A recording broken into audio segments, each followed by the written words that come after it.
Pronombres indefinidos en náhuatl. Los pronombres indefinidos en español se apoyan con preguntas como por ejemplo ¿quién? ¿Quién quiera? O ¿quién quiere? ¿No? Pues no se sabe quién es el sujeto de la oración, por eso es un sujeto indefinido. En náhuatl ponemos el verbo y agregamos el prefijo tla. Por ejemplo, vamos a poner el verbo neki, que significa querer o desear algo.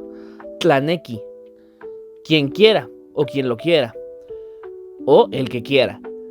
Otra vez, el sujeto de la oración es indefinido, es una persona que no sabemos quién es. O a veces también se puede agregar i, como en la conjugación de tercera persona. Ineki, el que quiera. Y para un sujeto indefinido que posee algo, agregamos el prefijo te. Por ejemplo, vamos a poseer la palabra cali, o sea, casa. Tecal, su casa de alguien que no sabemos quién es, ¿no? Sígueme para aprender idiomas.